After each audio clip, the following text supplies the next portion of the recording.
மாலபே தனியார் வைத்திய கல்லூரிக்கு எதிர்ப்பு தெரிவித்து நாடளாவிய ரீதியில் இன்றைய தினம் வைத்தியர்கள் பணி பகிஷ்கரிப்பை மேற்கொண்டார்கள். இந்த பணி பகிஷ்கரிப்பு 4 மணித்தியாலங்கள் தான் நீடித்தது.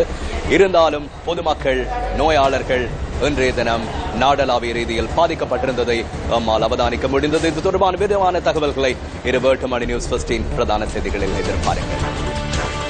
அனைவருக்கும் வணக்கம். இது நியூஸ் ஃபர்ஸ்ட் 20 மணி பிரதான செய்திகள். உங்கள் அனைவரையும் சந்திக்கும் நான் ஜெஃப்ரி ஜெபதார்ஷன். சக்தி டிவி குளோபலூடாக சர்வதேசத்தின் அனைத்து பகுதிகளிலிருந்தும் எங்களோடு நினைவதற்கும் உங்கள் அனைவரையும் நாங்கள் நேரடியாக சந்திக்கிறோம். முதலில் இன்றைய தலைப்புச் செய்திகள். தமது நோக்கு தொடர்பில் மத்திய வங்கியின் புதிய ஆளுநர் கருத்து. முறிகள் விநியோகம் தொடர்பிலான கணக்காய்வாளர் நாயகத்தின் அறிக்கை சபாநாயகரிடம் கையளிப்பு. தனியார் மருத்துவக் கல்லூரிக்கு எதிர்ப்பு தெரிவித்து 4 மணித்தியாலங்கள் பணி பகிஷ்கரிப்பு. உமா ஓயா திட்டத்தினால் குடிநீரை இழந்த மக்களுக்கு இந்த வருடம் நிறைவடைய முன்னர் நீரை வழங்குமாறு உயர்நீதிமன்றம் உத்தரவிட்டுள்ளது. விரிவான செய்திகள். மத்திய வங்கியின் புதிய ஆளுநர் கலாநிதி இந்திரஜித் குமாரசுவாமி இன்று காலை ஜனாதிபதியிடமிருந்து நியமன கடிதத்தை பெற்றுக் கொண்டார். ஜனாதிபதியின் உத்தியபூர்வ வாசஸ்தலத்தில் புதிய ஆளுநருக்கான நியமன கடிதம் வழங்கும் நிகழ்வு இடம்பெற்றது. இலங்கை மத்திய வங்கியின் புதிய ஆளுநராக கலாநிதி இந்திரஜித் குமாரசுவாமியை நியமிப்பதற்கு ஜனாதிபதி மைத்திரிபால சிறிசேன நேற்று முன்தினம் தீர்மானித்தார். நியமன கடிதத்தை பெற்றுக் கொண்ட புதிய ஆளுநர் இன்று முற்பகல் கடமைகளை பொறுப்பேற்றார். The Central Bank of Sri Lanka is one of the great institutions in this country. And I am acutely aware. நாட்டில் உள்ள மிக முக்கிய நிறுவனங்களில் இலங்கை மத்திய வங்கியும் ஒன்றாகும். ஆகையால் அந்த நிறுவனத்தின் நட்பெயர் மற்றும் நம்பகத்தன்மையை பாதுகாக்க வேண்டியது எனது முக்கியமான பொறுப்பு என்பதனை நான் நன்கு அறிவேன். அதனை பாதுகாப்பதற்கு என்னால் இயன்றளவு முயற்சிகளை மேற்கொள்வேன் என்று உறுதியளிக்கின்றேன். நான் ஜனாதிபதியை சந்தித்த வேளை நீங்கள் நேர்மையாக அச்சமின்றி கடமைகளை நிறைவேற்றுவீர்களா என்பதை மாத்திரமே என்னிடம் கேட்டார். ஜனாதிபதியின் ஆலோசனைகளை பின்பற்றி அவரது அபிலாஷைகளுக்கு அமைய செயற்படுவதே எனது நோக்கமாகும். நான் பிரதமரை சந்தித்த வேளை நாட்டை எந்த இடத்துக்கு உயர்த்தி வைப்பதற்கு அவரது நோக்கம் உள்ளது என்பதை தெளிவுபடுத்தினார். பல்வேறு பிரிவுகளில் மத்திய வங்கிக்கு மிகப்பெரிய பொறுப்புள்ளது. குறிப்பாக பொருளாதார ஸ்திரத்தன்மை மற்றும் அதன் முக்கிய நோக்கங்களை வெளிப்படுத்துவதற்கு எம்மால் இயலாது போனால் எதனையும் செய்ய முடியாது என்ற கருத்து ஏற்படும். அணியின் வெற்றி மீதே தலைவரின் வெற்றி தங்கியுள்ளது. தலைவர் எந்த அளவு திறமைசாலியாக இருந்தாலும் அணியில் உள்ளவர்களுக்கு திறமையும் அணி தொடர்பிலான உணர்வும் இல்லாவிட்டால் அவரால் வெற்றி காண முடியாது. வெற்றிக்கு திறமை மாத்திரம் போதுமானதாக அமையாது. வெற்றியை அடைய வேண்டுமாயின் நாட்டின் அபிவிருத்திக்காக நாம் அனைவரும் ஒன்றிணைந்து செயற்பட வேண்டும். நாம் ஒரே நோக்கத்தோடு செயற்பட வேண்டும். நாம் அனைவருக்கும் பொதுவான நோக்கம் இருக்க வேண்டும். நாம் அனைத்து சந்தர்ப்பங்களிலும் ஏனைய தரப்பினரின் கருத்துக்களுக்கு இணங்குவதில்லை. அது மனித இயல்பாகும். எனினும் நாம் அனைத்து சந்தர்ப்பங்களிலும் தொழில்சார் மட்டத்தில் செயற்பட வேண்டும். ஏனைய விடயங்களை ஒதுக்கி வைத்துவிட்டு நாம் பொதுவான இலக்கினை அடைவதற்கு முயற்சிக்க வேண்டும். மத்திய வங்கியின் முறைகள் விநியோகம் தொடர்பிலான கணக்காய்வாளர் நாயகத்தின் விசாரணை அறிக்கை தமக்கு கிடைத்துள்ளதாக சபாநாயகர் கருஜா சுரே தெரிவித்துள்ளார். இதேவேளை நாளை கோப் குழு கூட உள்ளதுடன் அதில் கணக்காய்வாளர் நாயகம் கருத்து தெரிவிக்க உள்ளார். 2013 ஆண்டில் இருந்து 2015 ஆண்டு வரையான காலப்பகுதியில் இலங்கை மத்திய வங்கி 89 பில்லியன் நட்டத்தை எதிர்நோக்கியுள்ளதாக இலங்கை மத்திய வங்கியின் முன்னாள் பிரதி ஆளுநர் WE விஜயவர்தன தெரிவிக்கின்றார். அதன் பிரதிபலனாக மத்திய வங்கியின் மூலதனம் 2015 ஆண்டாகும் போது 182 பில்லியனில் இருந்து 54 பில்லியனாக குறைவடைந்துள்ளது. தேவனி ஆயத்தனයක ප්‍රාග්ධනය හීනවීම නිසා மத்திய வங்கியின் மூலதனம் குறைவடைந்துள்ளமையினால் முதலீடு தொடர்பில் ஏற்பட்டுள்ள நம்பிக்கை குறைவடைகிறது. தற்போது இலங்கை மத்திய வங்கியின் மூலதனம் 54 பில்லியனாக காணப்படுகிறது. இவ்வாறு சென்றால் வங்குரோது நிலைமையை எதிர்நோக்க வேண்டி ஏற்படும். மூலதனத்தை விநியோகிக்க தற்போது கூட அரசாங்கத்துக்கு பணம் இல்லை. அதனால் வரி செலுத்த பாரிய சுமை ஏற்படும். මුදල් නැහැ.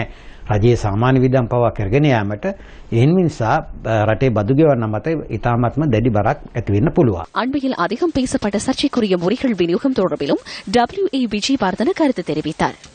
ශ්‍රී ලංකාවේ විගණකාධිපතිතුමා முறைகள் விநியோகம் தொடர்பில் கணக்காய்வாளர் நாயகம் கோப் குழுவிற்கு அறிக்கை ஒன்றை வழங்கியுள்ளார். அதில் சில விடயங்களே தெளிவாக குறிப்பிடப்பட்டுள்ளன. அரசாங்கத்திற்கு இதனால் 1.6 பில்லியன் ரூபாய் நட்டம் ஏற்பட்டுள்ளதாக அவர் குறிப்பிட்டுள்ளார்.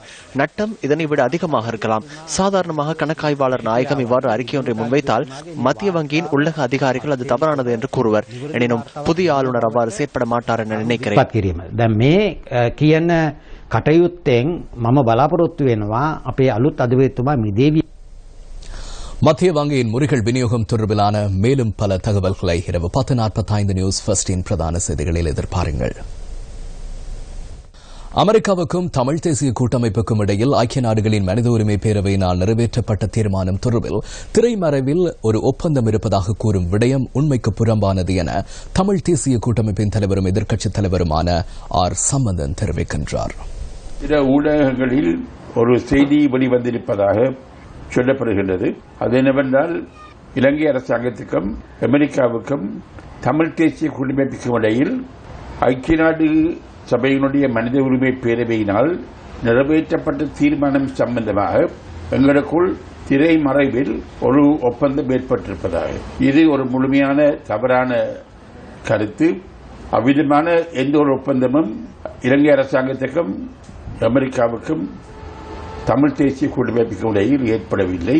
எம்மை பொறுத்தவரையில் எமது திறமான நிலைப்பாடு என்னவென்றால் ஐக்கிய நாடு சபையின் மனித உரிமை பேரவையினால் சென்ற வருடம் ஐப்பசி மாதத்தில் நிறைவேற்றப்பட்ட தீர்மானம் முழுமையாக அமல்படுத்தப்பட வேண்டும். அந்த தீர்மானம் முழுமையாக அமல்படுத்துவதன் மூலமாகத்தான் நாட்டில் வாழ்கின்ற மக்கள் மத்தியில் நல்லிணக்கம், புரிந்துணர்வு, நிரந்தரமான சமாதானம் ஏற்படக்கூடிய ஒரு வழி பிறக்கும். ஜனாதிபதி மைத்ரிபால சிறிசேன இன்று மாத்தறையில் நடைபெற்ற சில நிகழ்வுகளில் கலந்து கொண்டிருந்தார். மாத்தறை தேசிய விளையாட்டரங்கு இன்று முற்பகல் ஜனாதிபதியினால் திறந்து வைக்கப்பட்டது.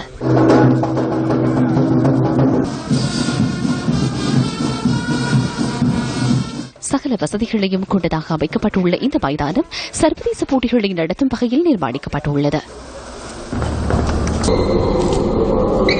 மாத்தறை மாவட்ட கலால் வரி திணைக்கள அலுவலகத்தை திறந்து வைக்கும் நிகழ்விலும் ஜனாதிபதி கலந்து கொண்டிருந்தார். அங்குள்ள சிறைக்கூடத்தையும் ஜனாதிபதி பார்வையிட்டார்.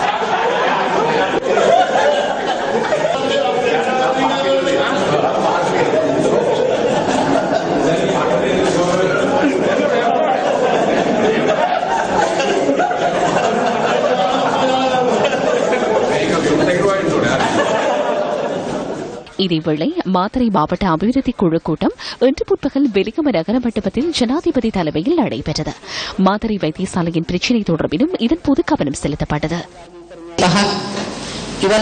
மாவட்ட இணைப்பு குழு கூட்டத்தின் போது வைத்தியசாலையின் பணிப்பாளர் தெளிவாக சில விடயங்களை கூறினார். சுமார் 150 பேர் நாள் சம்பளத்தை மாத்திரம் பெறுகின்றனர். கையொப்பம் விட்டுவிட்டு சம்பளத்தை பெறுகின்றனர். அவ்வாறு இடம்பெறுவதாக இருந்தால் அது மிகவும் மோசமான செயற்பாடாகும்.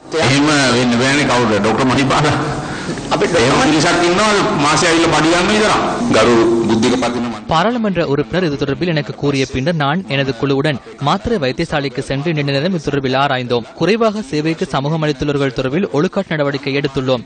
அந்த நிலைமை தற்போது மாற்றமடைந்துள்ளது. அமைச்சர்கள் தலையிடாவிட்டால் ஒழுக்காற்று விசாரணை விரைவாக இடம்பெறும். யாராவது அவர்கள் சார்பில் முன்னின்றாலே ஒழுக்காற்று விசாரணை இடைநிறுத்தப்படும். அதனால் ஒழுங்காக செயற்படுங்கள். முன்னாள் ஜனாதிபதி மஹிந்த ராஜபக்ச மற்றும் முன்னாள் அமைச்சர் பசில் ராஜபக்ச ஆகியோர் பல்வேறு நிகழ்வுகளிலும் கலந்து கொள்கின்றார்கள். பலாங்குட மகவலத்தென்ன ஸ்ரீ சந்திரசேகர முதலிந்தாராமையில் இடம்பெற்ற சிறப்பு நிகழ்வுகள் மற்றும் அடிக்கல் நாட்டும் நிகழ்வில் முன்னாள் ஜனாதிபதி கலந்து கொண்டார். இந்த வெட்வரியை உடனடியாக அகற்றுவதற்கு நடவடிக்கை எடுக்குமாறு கேட்டுக்கொள்கின்றோம். இந்நாடு மக்களுடையது. இல்லாவிடின் இது பாரிய பிரச்சனையாகும். அந்த வெட்வரியை போன்றே இந்த மக்கள் மீது விதிக்கப்பட்டுள்ள வருமான வரியும். நாங்கள் இந்த வருமான வரி குறித்து அவ்வளவு பாரதூரமாக நினைக்காவிடினும் அது உங்கள் எல்லோருக்கும் பாதிப்புகளையே ஏற்படுத்தும். அதனால் குடிசையிலிருந்து வரி விதிக்கும் கால பகுதியாகவே இது உள்ளது.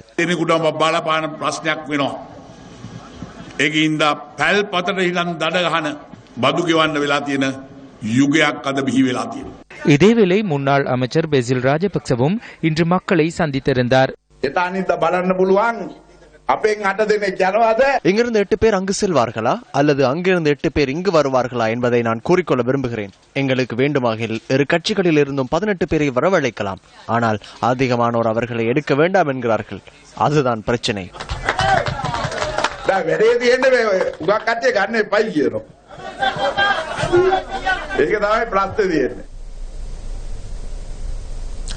முன்னாள் ஜனாதிபதியின் மகன் யோஷித ராஜபக்ச இன்று மீண்டும் போலீஸ் நிதி மோசடி விசாரணை பிரிவுக்கு அழைக்கப்பட்டிருந்தார்.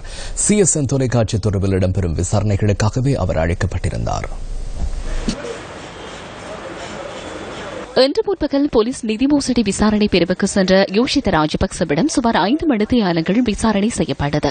சிஎஸ்என் தொலைக்காட்சி தொடர்பில் இடம்பெறும் நிதி மோசடி விசாரணைக்காக யோஷித ராஜபக்ச இன்று 14வது தடவையாக அழைக்கப்பட்டிருந்தார்.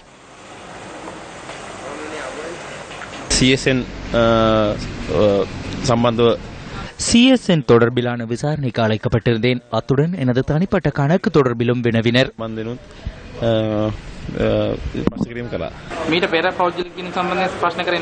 முன்னரும் செய்தனர், தற்போதும் செய்கின்றனர். கேட்கும் விடயங்களுக்கு பதில் வழங்குகின்றேன்.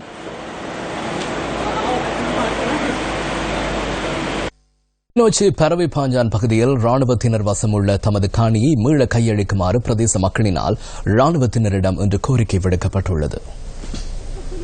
பறவைப்பாஞ்சான் பகுதியில் ராணுவத்தினர் வசமுள்ள தமது காணியை தம்மிடம் மீள கையளிக்குமாறு கடந்த திங்கட்கிழமை மக்களினால் ராணுவத்தினருக்கு மகஜர் கையளிக்கப்பட்டிருந்தது.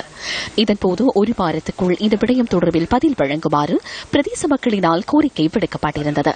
இதனையடுத்து இன்று பிரதேச மக்கள் தமது காணிகளை கையளிக்குமாறு ராணுவத்தினரிடம் கோரிக்கை விடுத்துள்ளனர். யுத்தம் முடிந்த 7 வருடங்கள் முடிந்த பின்னரும் தமது சொந்த இடங்களின் மீள குடியேற முடியாமல் வாடகை வீட்டில் தொடர்ந்தும் வசித்து வருவதாக இதன்போது பொதுமக்கள் தெரிவித்தனர்.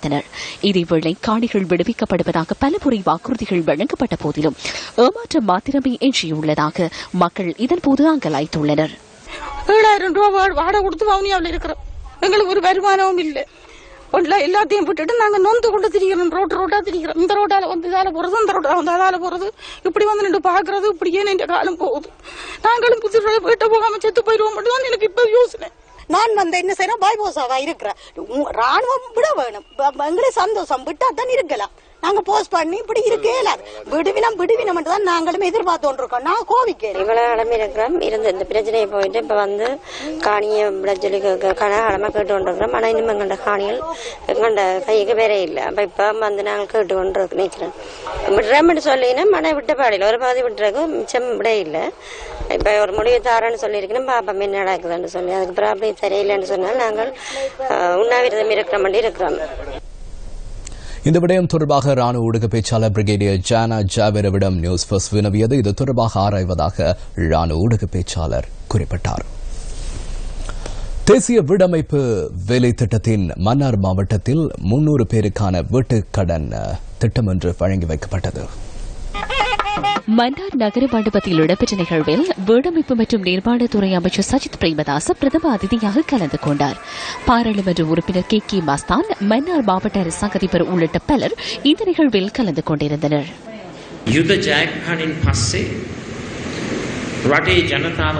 யுத்த வெற்றியின் பின்னர் நாட்டு மக்கள் நல்லிணக்கம், சகோதரத்துவம், ஒருமைப்பாடு மற்றும் இனங்களுக்கிடையிலான ஒன்றிணைவை எதிர்பார்த்தனர். நாட்டில் சமாதானம் ஏற்படும் என மக்கள் எதிர்பார்த்தனர். எனினும் கடந்த அரசாங்கம் நல்லிணக்கத்தினை ஏற்படுத்தும் வகையில் செயற்படவில்லை. எனினும் இனங்களுக்கிடையில் பிரச்சனையை ஏற்படுத்தும் வகையில் அந்த அரசாங்கம் செயற்பட்டது. ஆயினும் நாட்டு மக்கள் புத்தியுடன் செயற்பட்டனர். நாட்டில் நல்லிணக்கத்தினை ஏற்படுத்த ஜனாதிபதி மைத்ரிபால சிறிசேனவை ஜனாதிபதியாக்கினர். அதற்காகவே ரணில் விக்ரமசிங்கவையும் வெற்றி பெற செய்தனர் என்பதனை இவ்வேளையில் கூற விரும்புகின்றேன்.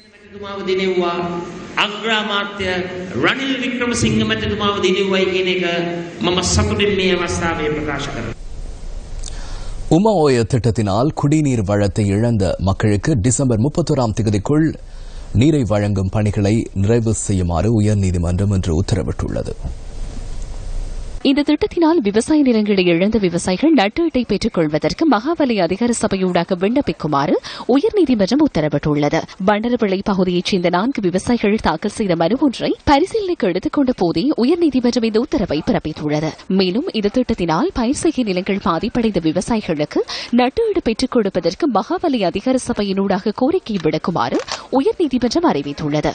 பிரதம நீதியரசர் கே ஸ்ரீபவன், உயர்நீதிமன்ற நீதியரசர் ஈவா வனசுந்தர ஆகியோர் முன்னிலையில் இந்த மனு இன்று விசாரணைக்கு எடுத்துக் கொள்ளப்பட்டது. மனு மீதான மேலதிக விசாரணை செப்டம்பர் மாதம் 14ஆம் தேதி மேற்கொள்ளப்பட உள்ளது.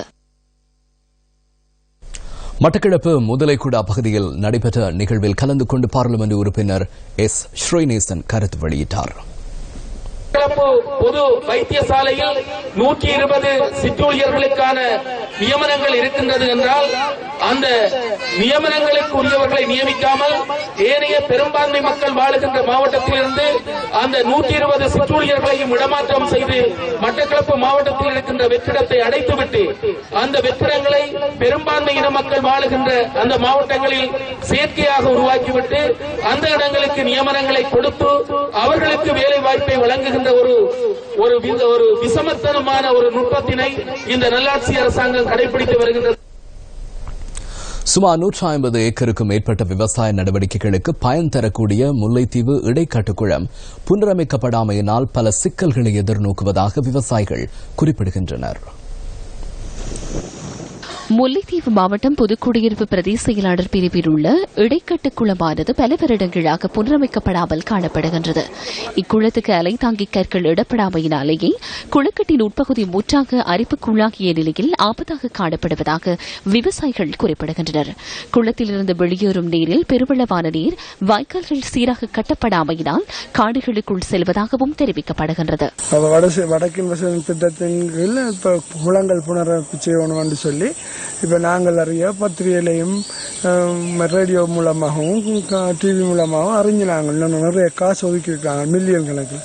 ஆனா இந்த இடைக்கட்டுக்குளம் ஒருத்தரும் அப்படி தந்த மாதிரியே இல்லை. அதே நேரம் எங்களோட மினிஸ்டர் மேயர் எங்களோட தமிழ் கூட்டமைப்பு மற்ற எங்களோட மாகாண சபை இவைகளும் கூட இந்த குளம் சம்பந்தமாக ஒருத்தரும் இதை அக்கறை எடுத்ததாக தெரியல.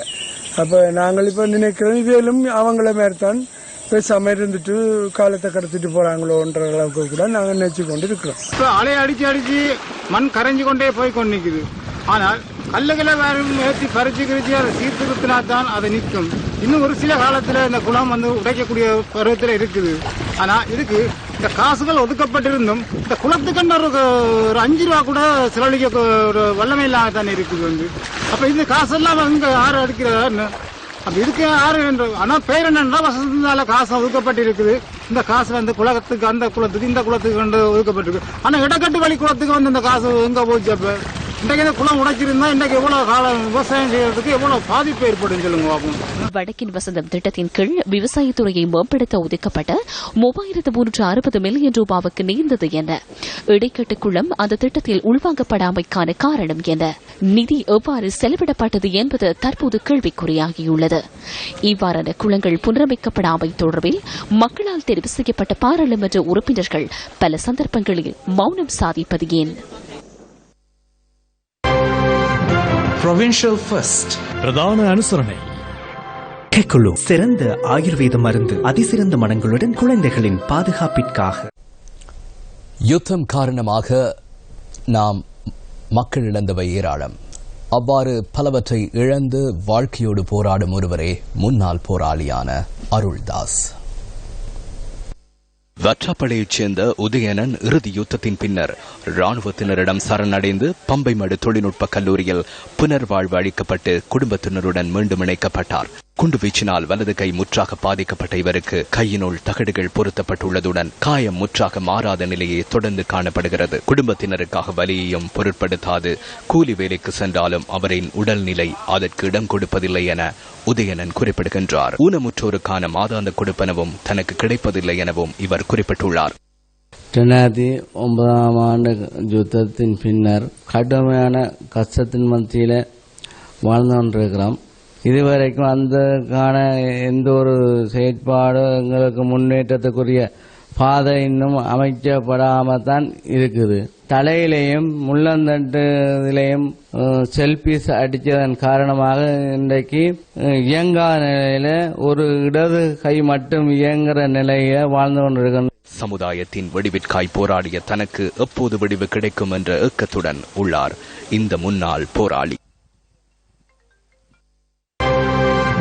Provincial First பிரதான அனுசரணை பகுதியில் நிர்மாணிக்கப்பட உள்ள பொருளாதார மத்திய நிலையம் தொடர்பில் புத்திஜீவிகள் இவ்வாறான கருத்துக்களை வெளியிட்டனர்.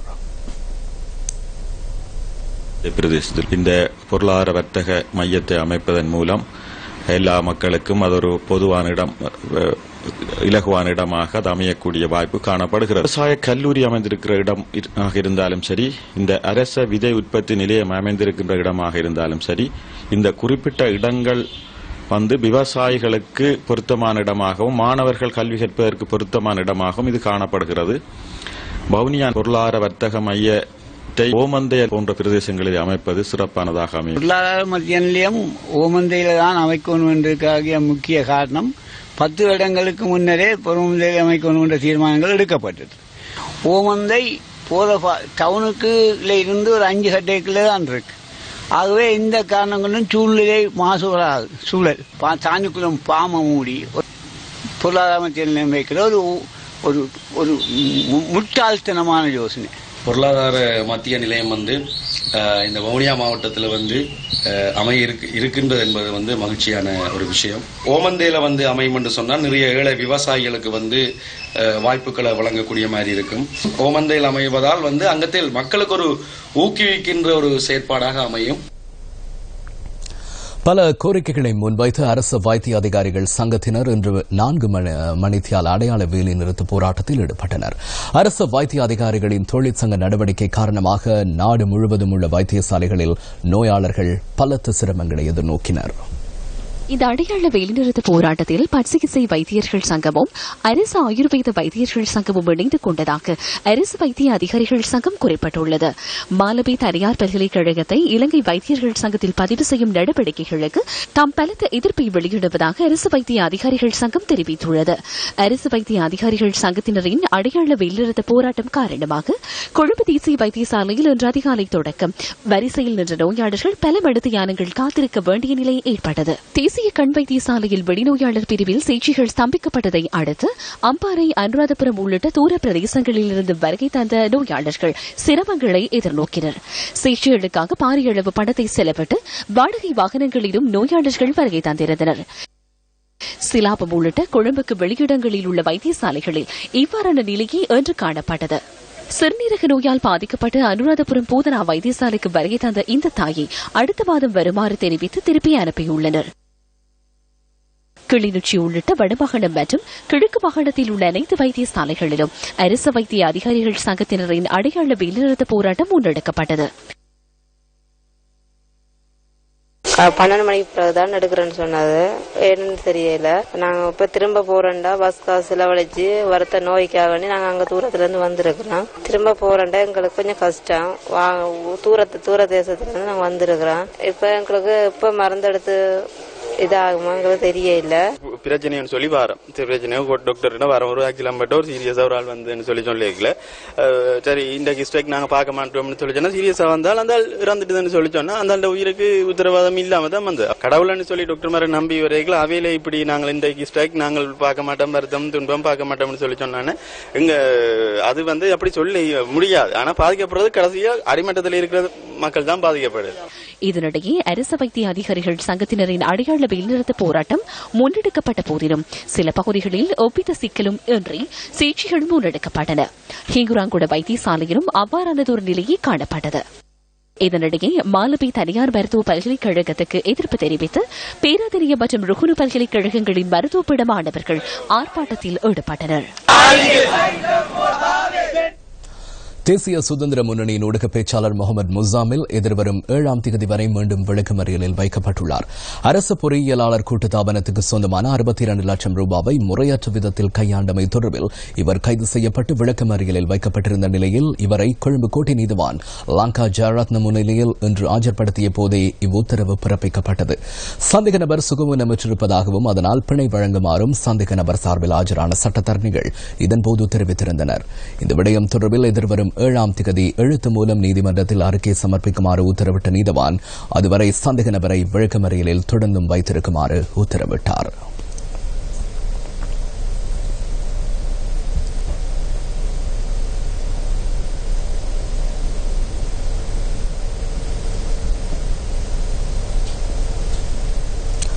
அகில இலங்கை கம்பன் கழகம் நடத்தும் ஸ்ரீ ராமநாம கானாமிர்தம் இசை வேள்வி 2016 2ஆம் நாள் நிகழ்வுகள் நேற்று இடம்பெற்றன. ஸ்ரீ ராமநாம கானாமிர்தம் இசை வேள்வியின் 2ஆம் நாள் நிகழ்வுகள் கொழும்பு ராமகிருஷ்ண மிஷன் மண்டபத்தில் நேற்று நடைபெற்றன. மங்கள விளக்கேற்றல், கடவுள் வாழ்த்தினை அடுத்து நிகழ்வுகள் ஆரம்பமாகின. அதனையடுத்து தமிழ்நாட்டின் மல்லாடி சகோதரர்களின் இசைக்கச்சேரி நடைபெற்றதுடன் RVS கமல்ஹாசன் மற்றும் RVS சூரிய பிரகாஷ் குழுவினரின் நாத அரங்கும் மேடையை அலங்கரித்தனர்.